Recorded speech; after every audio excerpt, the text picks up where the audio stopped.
네, 여러분 안녕하세요. 같은 말씀 함기 큐티 나눔 시간입니다. 오늘 말씀은 예레미야 20장 7절에서 18절까지 말씀입니다. 오늘 말씀에서는 예레미야가 하나님의 말씀을 선포한 대가로 그것으로 인해 겪게 되는 개인의 고통과 아픔, 그리고 마음속에 일어난 여러 갈등들에 대한 내용이 기록되어 있습니다. 오늘 7절 말씀해 보니까 주님께서 나를 속이셨습니다. 내가 주님께 속았습니다. 주님께서는 나보다 더 강하셔서 나를 이기셨으므로 내가 조롱거리가 되니 사람들이 날마다 나를 조롱합니다. 이렇게 말하고 있어요. 그러니까 예레미야가 왜 조롱당하고 있죠? 왜 모욕과 수치를 당하고 있죠? 그것은 하나님의 말씀을 선포했기 때문에, 어떤 상황에서 하나님의 말씀을 선포했기 때문에 이스라엘의 지도자들과 백성들은 우리는 망할 일이 없다. 우리는 잘 될 것이다. 우리는 우상들을 잘 섬기고 있고 그래서 그 우상들이 우리를 도와줄 것이다. 이렇게 생각하고 있는 그 상황 가운데 예레미야는 아니다. 하나님께서 우상 숭배하는 너희들 파멸시키실 것이다. 우리 이스라엘 민족들 망하게 될 것이다. 라고 선언했어요. 그러니까 사람들로부터는 미움과 멸시와 원망, 그리고 예레미야를 향한 폭력, 조롱, 이런 것들이 계속 이어지게 된 것이죠. 누구의 말씀을 선포했기 때문에? 하나님의 말씀을 선포했기 때문에. 그래서 예레미야가 하나님의 말씀을 선포하면서 계속 마음이 괴롭고, 주님, 제가 이렇게 모욕도 당하고 멸시도 당하고 조롱도 당합니다. 주님, 너무 힘듭니다. 그렇게 말하지만 또 예레미야의 마음 가운데 이렇게 외치는 거예요. 나는 절대 이제 주님의 이름으로 외치지 않을 거야. 9절에 그렇게 말하지만 또 9절 하반절에 보니까 그때마다 주님의 말씀이 나의 심장에서 불처럼 타올라 뼛속까지 타들어가니 나는 견디다 못해 그만 항복하고 맙니다. 예레미야도 결심한다는 거예요. 나는 절대 이제 하나님 말씀 전하지 않을 거야. 전해봐야 나만 욕먹고 나만 조롱과 멸시를 당하는데 내가 왜 전해야 돼? 라고 말하지만, 그러나 그 마음속에 하나님의 말씀이 있어서 그 말씀이 내 심장을 타오르게 하고 내 뼈를 불붙는 것 같게 해가지고 도저히 참을 수 없기 때문에 또 전한다는 거예요. 여러분, 그렇게 하면 안 됩니다. 하나님께서 원하시는 것은 그것이 아닙니다. 라고 또 선포를 한다는 거죠. 그러면서 예레미야는 주님, 저는 주님밖에 피할 곳이 없어요. 주님만 저는 의지합니다. 주님은 저의 힘센 용사와 같은 분이십니다. 그러면서 주님 의지하는 자신의 고백을 말씀드리죠. 근데 14절부터 보니까 예레미야가 내가 태어난 날이 저주를 받았어야 하는데 어머니가 나를 낳은 날이 복된 날이 되지 말았어야 하는데, 그러면서 자신이 태어난 것, 자신의 인생 자체가 너무 고통스럽고 괴롭다라고 하면서 자신의 아픔을 또 이렇게 표현하고 있어요.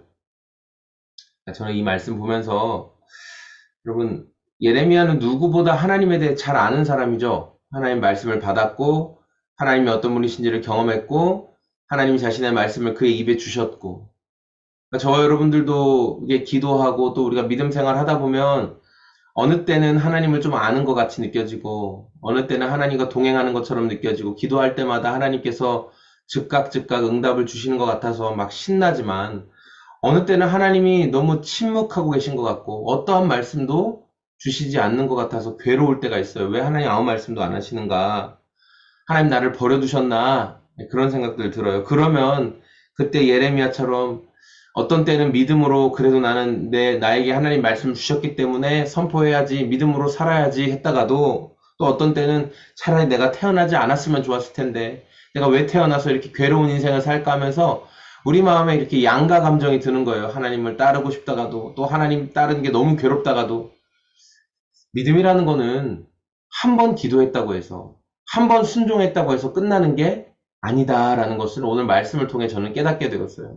예레미야처럼 끊임없이 갈등과 고민 속에서도 주님을 선택하고 주님을 따르기로 결정하고 또 나의 솔직한 마음과 아픔들을 주님께 아뢰면서 침묵하고 계신 듯 하지만 여전히 듣고 계시고 여전히 기다리고 계시는 그 주님께 또 한 걸음 다가가는 것, 한 걸음 나아가는 것을 우리가 말씀을 통해 배우는 거예요.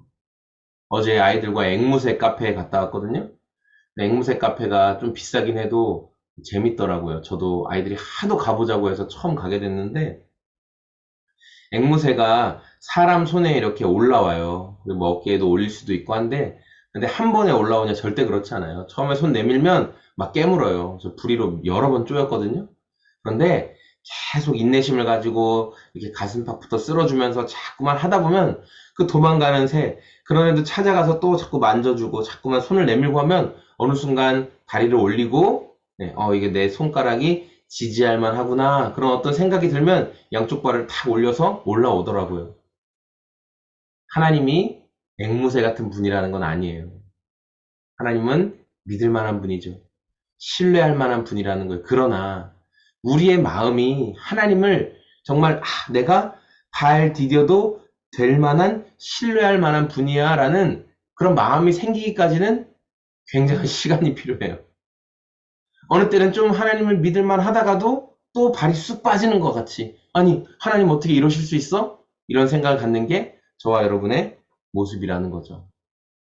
그러나 주님은 여전히 신뢰할 만한 분이십니다. 그럼 우리 편에서 해야 될 것은 한 번 기도했다고 끝나는 게 아니라, 한 번 말씀에 순종했다고 끝나는 것이 아니라, 예레미야처럼 괴로워도 아파도 때로 나의 삶이 한탄이 된다고 해도 여전히 내가 신뢰할 분은 주님밖에 없으십니다. 나의 힘센 용사이신 주님, 나에게 뼛속까지 타들어가는 그 말씀을 주신 생명의 주님, 제가 오늘도 생명의 주님과 동행하겠습니다. 그렇게 주님 말씀을 따라가는 저와 여러분의 오늘이 다 되시기를 소망합니다.